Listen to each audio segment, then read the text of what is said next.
Hello guys, welcome to career media once again. My name is Gulshan Jha. Friends, आज हम इस stage पे हैं जब राउंड 1 काउंसलिंग की कट ऑफ आ चुकी है। ऑल इंडिया की, डीएनबी की, एनबी डिप्लोमा की और बहुत सारे स्टेट्स की भी राउंड 1 काउंसलिंग की कट ऑफ आ चुकी है। हमने देखा कि एमसीसी ऑल इंडिया कोटा की राउंड 1 कट ऑफ जो है वो किस तरीके से कुछ ब्रांचेस के लिए बहुत ज़्यादा नेगेटिव गई और कुछ ब्रांचेस के लिए स्लाइट पॉजिटिव चेंज देखने को मिली थी। But still we are on a stage, अभी हम उस सिचुएशन में हैं जहाँ हमें ये जानने की इच्छा है कि राउंड 2 में किस ब्रांच की कितनी कट ऑफ जा सकती है। मेरे पास अदर जो डिफरेंट स्टूडेंट्स हैं उनके कॉल्स भी आ रहे हैं where they wanted to know कि सर रेडियो के लिए राउंड 2 में कितनी तक चेंजेस आ सकती है, कितनी पॉजिटिव शिफ्ट रह सकती है या कितने रैंक वालों तक को मिल सकती है। At the same time students के पॉइंट ऑफ व्यू से अगर देखें तो कुछ स्टेट्स भी हैं जो उनके लिमिटेशंस को और बढ़ा देती हैं। So we will be discussing कि कौन कौन से वो स्टेट्स हैं जो उनके लिमिटेशंस को और ज़्यादा बढ़ा देती है और उनके चांसेस को और ज़्यादा कम कर देती है। सो इस बार 2021 की 21-22 सेशन के लिए जो काउंसलिंग हो रही है, स्टूडेंट्स काफ़ी डरे हुए हैं कि क्या उन्हें उनकी मनचाही ब्रांच मिलेगी नहीं मिलेगी, अगर मिलेगी तो कहाँ मिल सकती है, या जो भी चीज़ें हैं वो एक छोटा सा आइडिया आपको इस वीडियो से लग सकेगी। तो चलिए स्टार्ट करते हैं वीडियो को। हम बात करने वाले हैं ऑल इंडिया कोटा की सिर्फ आज। इसके बाद हम एक्सपेक्टेड कट ऑफ डीएनबी भी बात करेंगे, डीएमडी की भी कहीं ना कहीं बात करेंगे। But today we are talking about only all India quota expected cut off for round 2, या कितने की शिफ्ट आ सकती है राउंड 2 ऑल इंडिया कोटा में। स्टार्ट करते हैं, सबसे पहले पैथो से स्टार्ट करेंगे। पैथो जनरल कैटेगरी के लिए जो राउंड 1 काउंसलिंग में क्लोजिंग रैंक कट ऑफ रही थी वो रही थी 23,505। वी आर एक्सपेक्टिंग कि इस बार राउंड 2 काउंसलिंग में जनरल कैटेगरी के लिए पैथो 30,000 तक टच कर सकती है। वहीं ओबीसी की बात करें तो ओबीसी की राउंड 1 काउंसलिंग में जो कट ऑफ रही थी वो रही थी 32,682 all India rank. We are expecting कि राउंड 2 में अप्रोक्सीमेटली 8,000 की शिफ्ट आपको देखने को मिल सकती है, विच कम्स अराउंड 40,000। तो कहीं ना कहीं अप टू 40,000 तक ओबीसी कैटेगरी के लिए पैथो जा सकती है। सिमिलरली अगर ईडब्ल्यूएस की बात करें तो ईडब्ल्यूएस में ऑब्वियसली जिन स्टूडेंट्स को सीट मिली है ईडब्ल्यूएस कैटेगरी से, उसमें ज़्यादा सीटें तो खाली नहीं होंगी, बट हाँ ये चांसेस ज़रूर है कि बहुत सारे स्टूडेंट्स उसमें निकल के आ सकते हैं जिनके पास प्रॉपर डॉक्यूमेंट्स ईडब्ल्यूएस के ना हों। एंड दैट इज़ वाई इससे ऐसा फील हो सकता है कि 48,000 तक पैथो ईडब्ल्यूएस कैटेगरी की भी चली जाए। राइट, नेक्स्ट जो ब्रांच है वो है साइकेट्री। साइकेट्री में जनरल कैटेगरी की अगर क्लोजिंग रैंक कट ऑफ देखें तो 10,334 ऑल इंडिया रैंक तक गई थी। वी आर एक्सपेक्टिंग कि राउंड 2 ऑल इंडिया में 11,300 ऑल इंडिया रैंक तक साइकेट्री जा सकती है फॉर जनरल कैटेगरी। वहीं अगर ओबीसी कैटेगरी की बात करें तो ओबीसी की जो राउंड 1 काउंसलिंग में क्लोजिंग रैंक कट ऑफ गई थी वो गई थी 18,256। अब एक चीज जो नोट करने वाली है वो ये कि 18,256 ऑल इंडिया रैंक पे ओबीसी कैटेगरी के लिए साइकेट्री ओवर हुई थी। बट अगर हम 2-3 स्टेट्स को हटा दें, खास करके अगर हम आसाम को हटा दें जो कि स्टूडेंट्स की लिमिटेशंस को बढ़ाती है, चूंकि वहाँ पे 10 इयर्स का बॉन्ड है, स्टूडेंट खुद भी नहीं जाना चाहते हैं, 10 इयर्स का बॉन्ड सर्व नहीं करना चाहते हैं। एट द सेम टाइम उनके पेरेंट्स भी ये नहीं चाहते हैं कि वो इतने ज़्यादा बॉन्ड वाले स्टेट में उन्हें सीट मिले या कॉलेज मिले और वो जा करके वहाँ से पढ़ाई करें। तो जिस वजह से आसाम को लोग लीस्ट प्रेफर करते हैं, सबसे लास्ट में प्रेफर करते हैं, या तो वो अपनी चॉइस फिलिंग में नहीं डालते हैं। एंड दैट इज़ वाई कि वो जो साइकेट्री गई है ओबीसी के लिए वो 18,256 गई है। अगर हम सिर्फ आसाम को हटा देते हैं तो आपको ये बात पता लगेगी कि साइकेट्री की कट ऑफ जो है वो 2,500 से ऑलमोस्ट 2,800 रैंक सडनली जो है वो ड्रॉप हो जाती है 15,707 तक में। बाकी स्टेट्स कवर होते हैं 15,707 के बाद जो वो 18,256 तक गई है वो आसाम के कॉलेजेस हैं, जैसे कि डिब्रूगढ़ हुई, सिलचर हुई। तो उन 2-3 कॉलेजेस जो है नॉर्थ ईस्ट के आसाम के, उनके वजह से ये कट ऑफ सेक्रेटरी की 18,256 तक गई ओबीसी कैटेगरी के लिए। अदरवाइज ये कट ऑफ 15,707 तक ही गई है। सो इन राउंड 2 अगर आपको गवर्नमेंट कॉलेज चाहिए तो आपको जो अपनी लिमिटेशंस जो आपने राउंड 1 में बना कर रखी थी उन लिमिटेशंस को आपको कम करने होंगे, खत्म करने होंगे, और आपके लिए जो ऑप्शंस हैं वो पूरे ऑप्शंस ओपन रखने होंगे। सिमिलरली अगर हम ईडब्ल्यूएस की बात करें तो साइकेट्री 19,147 ऑल इंडिया रैंक पे खत्म हुई थी। वी आर एक्सपेक्टिंग कि 20,000 तक इस बार साइकेट्री जा सकते हैं ईडब्ल्यूएस के लिए। राइट, अब आते हैं कम्युनिटी मेडिसिन एक और ब्रांच की बात कर लेते हैं। जनरल कैटेगरी की क्लोजिंग रैंक गई थी कम्युनिटी मेडिसिन की all India Kota cut off में 36,727 पे क्लोज हुई थी। एक्सपेक्टेड है कि 46,700 ऑल इंडिया रैंक तक जनरल कैटेगरी की पीएसएम जा सकती है, which is also known as community medicine. Similarly OBC category की बात करें तो 42,767 ऑल इंडिया रैंक तक खत्म हुई थी राउंड 1 काउंसलिंग में, but this time we are expecting कि वो कहीं ना कहीं 50,000 टच कर सकती है। और ईडब्ल्यूएस कैटेगरी की बात करें तो 65,965 ऑल इंडिया रैंक पे ईडब्ल्यूएस कैटेगरी की जो कट ऑफ गई थी कम्युनिटी मेडिसिन के लिए, वो क्लोजिंग रैंक कट ऑफ रही थी। एक्सपेक्टेड है कि कहीं ना कहीं वो 70,000 तक जा सकती है। अब आते हैं अपर क्लिनिकल ब्रांचेस जो हैं उसमें एनेस्थीसिया की बात करें तो एनेस्थीसिया राउंड 1 काउंसलिंग में जो कट ऑफ गई थी जनरल कैटेगरी के लिए वो गई थी 15,357। अगेन जो वो लिमिटेशंस की मैंने बात की कि कुछ कुछ स्टेट्स हैं जैसे बिहार, वेस्ट बंगाल, आसाम है, अगर आप सिर्फ आसाम को हटा दो तो आपको ये बात पता लगेगी कि जनरल कैटेगरी की जो एनेस्थीसिया गई थी वो तो 13,026 पे ही खत्म हो गई थी, अगर आसाम के 2-3 कॉलेजेस जो हैं वो अगर नहीं होते तो। बाकी स्टेट्स की जो एनेस्थीसिया थी वो 13,026 पे ही ओवर हो गई थी। सो अगर आप अपनी लिमिटेशंस आपने बढ़ा कर रखी है तो सेकंड राउंड में आपको जो चॉइस फिलिंग है, अपनी जो प्लानिंग है, स्ट्रैटेजी है, उसको उसके अकॉर्डिंग चेंज करनी होगी, तभी जाकर के आप एक्सपेक्ट कर सकते हो राउंड 2 में कि कहीं ना कहीं वो 18,000 तक जाएगी। एनेस्थीसिया की जनरल कैटेगरी की कट ऑफ जा सकती है। सिमिलरली ओबीसी की बात करें तो 18,760 ऑल इंडिया रैंक पर ओबीसी एनेस्थीसिया खत्म हो चुकी थी ओबीसी के लिए। एक्सपेक्टेड है कि 22,000 तक इस बार जा सकते हैं, बट अगेन लिमिटेशंस को आपको अपने कम करने होंगे। ईडब्ल्यूएस की बात करें तो 21,851 ऑल इंडिया रैंक पर खत्म हो चुकी थी राउंड 1 काउंसलिंग में एनेस्थीसिया। एक्सपेक्टेड है कि 24,000 तक जा सकती है। सिमिलरली नेक्स्ट ब्रांच ईएनटी की बात करें तो जनरल कैटेगरी के लिए क्लोजिंग रैंक गई थी राउंड 1 काउंसलिंग में 13,066 ऑल इंडिया कोटा में। अगर आप लीस्ट जो नीचे के स्टेट्स हैं, मीन नॉर्थ ईस्ट की बात करें, हम आसाम, वेस्ट बंगाल, इनकी बात करें, इनको अगर आप अपनी लिमिटेशंस में रखते हो, इनको आप सिर्फ हटा देते हो, सिर्फ आसाम को आप हटा देते हो, तो आपको ये बात समझ में आएगी कि ईएनटी तो 10,248 ऑल इंडिया रैंक पर ही खत्म हो चुकी थी।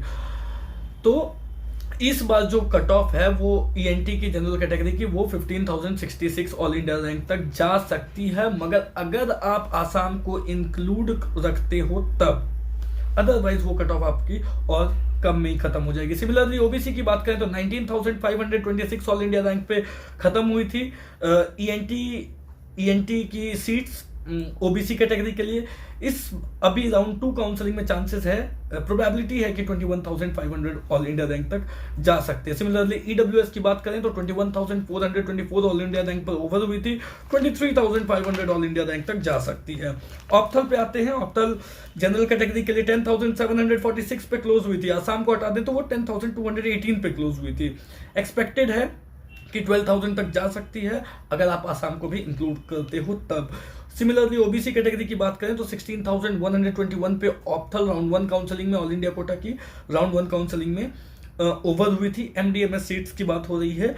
एक्सपेक्टेड है कि राउंड 2 काउंसलिंग में 17,300 ऑल इंडिया रैंक तक जा सकती है। उसी तरीके से अगर ईडब्ल्यूएस की बात करें तो ईडब्ल्यूएस कैटेगरी के लिए ऑप्थल 19,070 पे ओवर हुई थी। एक्सपेक्टेड है कि राउंड 2 काउंसलिंग में 20,300 ऑल इंडिया रैंक तक जा सकती है। सर्जरी की बात करें तो जनरल कैटेगरी के लिए जो क्लोजिंग रैंक कट ऑफ रही थी एमएस जनरल सर्जरी की, डीएनबी या एनबीई की बात अभी नहीं की जा रही है। हम डीएनबी और एनबीई की भी बात करेंगे फर्दर के वीडियोस में, राइट। तो 7,801 पे जनरल सर्जरी ओवर हो चुकी थी। वहीं अगर आप आसाम को हटा देते हो तो 6,965 पे ही ओवर हो चुकी थी, which is a negative shift कहीं ना कहीं तो रही है, राइट। एक्सपेक्ट करते हैं कि 8,800 ऑल इंडिया रैंक तक जा सकती है जनरल सर्जरी, लेकिन आसाम को इंक्लूड करके। सिमिलरली ओबीसी की बात करें तो 10,281 पे ओबीसी जनरल सर्जरी क्लोज हुई थी, 11,200 तक जा सकती है राउंड 2 काउंसलिंग में। ईडब्ल्यूएस की बात करें तो जनरल सर्जरी 13,185 पे ओवर हुई थी। एक्सपेक्टेड है कि 14,300 ऑल इंडिया रैंक तक जा सकती है। उसे सिमिलरली इमरजेंसी मेडिसिन की बात करें तो जनरल कैटेगरी 5,961 पे जनरल कैटेगरी ओवर हो चुकी थी, 6,500 ऑल इंडिया रैंक तक राउंड 2 में जा सकती है। OBC category 3104 all India rank पर खत्म हो चुकी थी। अब यहाँ पे एक चीज जो नोट करने वाली है कि जनरल कैटेगरी के लिए इमरजेंसी मेडिसिन 5961 तक गई और ओबीसी के लिए जनरल इमरजेंसी मेडिसिन 3104 पे खत्म हो गई। रीजन ये है कि इमरजेंसी मेडिसिन की सीट्स बहुत कम है और ओबीसी कैटेगरी में जो सीट्स है वो सिर्फ 2 ही कॉलेज में है, वो दोनों ही कॉलेज बहुत ही अच्छे हैं and that is why OBC category की जो सीट खत्म हुई वो जनरल से पहले ही खत्म हो गई। 3104 पर इमरजेंसी मेडिसिन खत्म हो चुकी थी। एक्सपेक्टेड है कि 3300 3400 तक ओबीसी कैटेगरी के लिए जनरल मेडिसिन जा सकती है। वहीं अगर ईडब्ल्यूएस की बात करें तो ईडब्ल्यूएस में इमरजेंसी मेडिसिन की सीट्स नहीं है। नेक्स्ट ब्रांच की बात करते हैं रेस्पिरेटरी मेडिसिन। जनरल कैटेगरी के लिए रेस्पिरेटरी मेडिसिन क्लोज हुई थी 5998 ऑल इंडिया रैंक पर। एक्सपेक्टेड है कि राउंड 2 काउंसलिंग में कि 6600 रैंक तक जा सकती है। सिमिलरली ओबीसी कैटेगरी की बात करें तो रेस्पिरेटरी मेडिसिन ओवर हुई थी 8920 ऑल इंडिया रैंक पर। एक्सपेक्टेड है कि राउंड 2 काउंसलिंग में 9500 तक जा सकती है, बट आसाम को इंक्लूड करना जरूरी है, ये बात आप समझे। आसाम, वेस्ट बंगाल और अगर आपने बिहार को अपनी लिस्ट से हटाया तो फिर जो आप एक्सपेक्ट कर रहे हो वो एक्सपेक्टेड वैल्यू ही पूरी चेंज हो जाएगी। इसलिए इस बात को आपको बिल्कुल ध्यान में रखना जरूरी है। सिमिलरली ईडब्ल्यूएस की बात करें, अब आसाम की जब भी हम बात करते हैं तो उसमें मेनली गुवाहाटी को आप इंक्लूड मत करना कि गुवाहाटी जाएगी या नहीं जाएगी। गुवाहाटी नहीं जाएगी क्योंकि गुवाहाटी की कट ऑफ काफ़ी हाई जाती है। ईडब्ल्यूएस की बात करें तो 11,111 रैंक पे ईडब्ल्यूएस रेस्पिरेटरी मेडिसिन ओवर हुई थी। अगर हम आसाम को हटा दें तो 10,206 पे ही ओवर हो चुकी थी। एक्सपेक्टेड है कि 12,000 तक इस बार जा सकती है इंक्लूडिंग आसाम। ऑर्थो की बात करें तो जनरल कैटेगरी 6,813 रैंक पे ऑर्थोपेडिक्स खत्म हुई थी। आसाम को अगर हम हटा देते तो 6004 रैंक पे ही खत्म हो चुकी थी। एक्सपेक्टेड है कि 7500 रैंक तक जा सकती है इंक्लूडिंग आसाम। जो भी एक्सपेक्टेड बता रहा हूं उसमें इंक्लूडिंग आसाम है, इस बात को ध्यान रखना। ओबीसी कैटेगरी की जो क्लोजिंग रैंक कट ऑफ गई थी फर्स्ट राउंड में वो गई थी 8626 ऑल इंडिया रैंक। अगर हम आसाम को हटा देते हैं तो 8296 ऑल इंडिया रैंक तक गई थी। एक्सपेक्टेड है कि 9400 ऑल इंडिया रैंक तक जा सकती है। ईडब्ल्यूएस कैटेगरी की बात करें तो ऑर्थो क्लोज हुई थी 12798 ऑल इंडिया रैंक पे। एक्सपेक्टेड है कि 13500 ऑल इंडिया रैंक तक जा सकती है। ओबीजी की बात करें तो एक और ब्रांच जिसकी डिमांड इस बार बहुत ज्यादा है। 3 ब्रांचेस को अगर आप देखोगे तो 2021-22 सेशन में उनकी डिमांड बहुत ज्यादा है। एक रेडियो जो रहती ही है, दूसरी मेडिसिन बहुत ऑलवेज रहती है, मेडिसिन की डिमांड इस बार और ज्यादा है।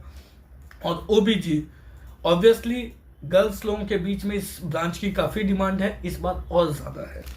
तो ओबीजी की हम बात कर रहे हैं, जनरल कैटेगरी क्लोज हुई थी 7159 ऑल इंडिया रैंक पे। अगर आप आसाम को हटा देते हो तो 1000 रैंक आपको कम कर देनी होगी, that is 6158 all India rank पर विदाउट आसाम की क्लोजिंग रैंक रही है। उसमें बिहार भी है, उसमें वेस्ट बंगाल भी है। कहीं आपने अपने लिमिटेशंस में आसाम के साथ बिहार और वेस्ट बंगाल भी ऐड कर दिया तो समझो कि आपने बहुत ज्यादा लिमिटेशंस बढ़ा ली। फिर आपको जो है वो जो ब्रांच आप सोच रहे हो वो हो सकता है ना मिले, उसके अलावा दूसरी ब्रांच का बैकअप आपको रखकर चलना पड़ सकता है। ओबीसी कैटेगरी की बात करें तो 11,554 ऑल इंडिया रैंक पर ओवर हो चुकी थी। एक्सपेक्टेड है कि 12,300 ऑल इंडिया रैंक तक जा सकती है। ईडब्ल्यूएस कैटेगरी की बात करें तो ईडब्ल्यूएस कैटेगरी 11,405 रैंक पर ओबीजी खत्म हो चुकी थी, ओवर हो चुकी थी। एक्सपेक्टेड है कि 12,000 ऑल इंडिया रैंक तक जा सकती है। पीडिया की बात करें तो जनरल कैटेगरी की क्लोजिंग रैंक रही थी 5232 ऑल इंडिया रैंक। एक्सपेक्टेड है कि 6000 ऑल इंडिया रैंक तक राउंड 2 काउंसलिंग में जा सकती है। ओबीसी कैटेगरी की बात करें तो 6884 रैंक पर पीडिया ब्रांच ओवर हुई थी। ओबीसी कैटेगरी सीट्स एक्सपेक्टेड है कि 7500 ऑल इंडिया रैंक तक मूव कर सकती है। सिमिलरली ईडब्ल्यूएस कैटेगरी की बात करें तो राउंड 1 काउंसलिंग में 7648 ऑल इंडिया रैंक पर ओवर हो चुकी थी। एक्सपेक्टेड है कि राउंड 2 काउंसलिंग में पीडिया ब्रांच ईडब्ल्यूएस के लिए 8400 तक जा सकती है। जिन्होंने भी ईडब्ल्यूएस से सीट ली है उनको बहुत ज्यादा बेनिफिट मिली है इस बार की काउंसलिंग में।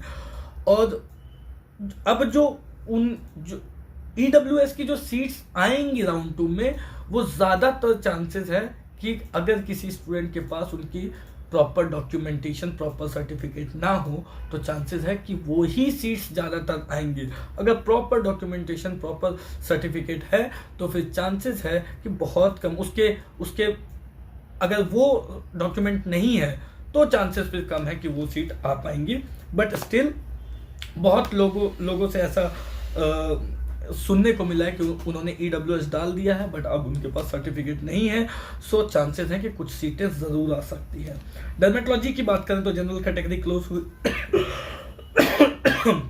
2281 रैंक पर क्लोज हुई थी। एक्सपेक्टेड है कि 2500 ऑल इंडिया रैंक तक जा सकती है। ओबीसी कैटेगरी के लिए डर्मेटोलॉजी क्लोज हुई है 3591 ऑल इंडिया रैंक पर। एक्सपेक्टेड है कि 3800 ऑल इंडिया रैंक तक राउंड 2 में जा सकती है। EWS की बात करें तो 6175 ऑल इंडिया रैंक पर EWS कैटेगरी के लिए डर्मेटोलॉजी क्लोज हुई थी। राउंड 2 में एक्सपेक्टेड है कि 6400 ऑल इंडिया रैंक तक जा सकती है। जनरल मेडिसिन जिसकी डिमांड इस बार सबसे ज़्यादा है, चाहे वो हम ऑल इंडिया में देखें, चाहे वो हम DNB में देखें, चाहे वो हम NBE में देखें, या हम किसी भी स्टेट काउंसलिंग को उठाकर देख लें। जनरल मेडिसिन राउंड 1 काउंसलिंग में क्लोज हुई थी 3592 ऑल इंडिया रैंक पे। अगर आप आसाम स्टेट को हटा देते हो तो वो क्लोज हो चुकी थी 3111 रैंक पर ही। एक्सपेक्टेड है कि 4000 रैंक तक राउंड 2 में स्टूडेंट्स को मिल जाए seat, but including Assam. OBC की बात करें तो 5941 रैंक पे जनरल मेडिसिन ओबीसी के लिए क्लोज हुई थी। अगर हम आसाम को हटाते हैं तो 4689 रैंक तक स्टूडेंट्स को जो है वो सीट मिली थी, और एक्सपेक्टेड है कि 6400 रैंक तक राउंड 2 में मिल जाए। EWS कैटेगरी की बात करें तो 6881 ऑल इंडिया रैंक तक मिली थी। राउंड 1 काउंसलिंग में general medicine 7200 all India rank तक मिल सकती है। एक और ब्रांच रेडियो की बात कर लेते हैं। रेडियो की जो क्लोजिंग रैंक रही थी वो 2077 रही थी जनरल कैटेगरी की। बट अगर हम आसाम को हटा दें तो वो जो कट ऑफ गई थी वो 1295 ऑल इंडिया रैंक तक गई थी। और अगर हम इसकी एक्सपेक्टेड कट ऑफ देखें तो 2400 तक राउंड 2 में जा सकती है। बट आसाम स्टेट्स को अगर आप हटाएंगे तो आप समझ सकते हैं कि कहीं ना कहीं कट ऑफ जो है वो 1500 से ज़्यादा नहीं जाने वाली है। सिमिलरली ओबीसी कैटेगरी की बात करें तो 3088 ऑल इंडिया रैंक पर रेडियोलॉजी मिली है। अगर आसाम को हटाते हैं तो 2600 ऑल इंडिया रैंक तक ही खत्म हो चुकी थी, और एक्सपेक्टेड है कि 3400 रैंक तक जा सकती है ओबीसी कैटेगरी के लिए, but including Assam. EWS category की बात करें तो 5661 ऑल इंडिया रैंक तक मिली थी। 4016 तक अगर आप आसाम को साइड कर दें, आसाम को हटा दें, तो 4016 तक मिली थी। एक्सपेक्टेड है 6000 रैंक तक इस बार जा सकती है EWS की रेडियोलॉजी ब्रांच। तो ये थी राउंड 1 काउंसलिंग की हालत जो अलग अलग ब्रांचेस में हमने देखा। अब अगर आप ये सोचते हो कि आपके लिए ये 3 साल जो आप आगे पढ़ना चाहते हो, ये 3 साल बहुत ज़्यादा महत्वपूर्ण है, बहुत ज़्यादा इम्पोर्टेंट है, और आपको अपनी ब्रांच से कॉम्प्रोमाइज़ नहीं करनी है, तो आपको अपनी लिमिटेशंस को कम रखनी होगी, अपॉर्चुनिटीज डोर्स ओपन रखने होंगे। दैट मीन्स आसाम, वेस्ट बंगाल, बिहार, ये 3 स्टेट जनरली लोग नहीं जाना चाहते हैं। अगर आपके मन में ऐसा है तो आपको जो है वो लिमिटेशंस, अपनी जो चॉइस फिलिंग है उससे हटानी होगी। ओपन माइंडेड, ब्रॉड माइंडेड होकर के आपको चीज़ों को देखना होगा। भले ही इन तीनों स्टेट के ऊपर आपके ऑप्शंस DNB के हो सकते हैं, लेकिन आपको डोर्स ओपन रखने होंगे, आपको जो है अपॉर्चुनिटीज वो देखती रहनी होगी। आप अगर लिमिटेशंस अपने अकॉर्डिंग डालोगे तो जो बात समझ में आएगी, जब तक ये बात समझ में आएगी कि अब हम लिमिटेशंस हटाएंगे, तब तक काउंसलिंग खत्म हो चुकी होगी। और इतना बड़ा आप रिस्क नहीं ले सकते, क्योंकि जब हम ऑल इंडिया कोटा की बात कर रहे हैं तो कहीं ना कहीं हम टॉपर्स के बारे में ही बात कर रहे हैं। आप लोग टॉपर्स हो, आई नो, बट थोड़ा सा ध्यान आपको काउंसलिंग में भी देनी होगी। Thank you so much. कोई भी डाउट हो, क्वेरी हो तो आप कॉल करके पूछ सकते हैं। Thank you so much.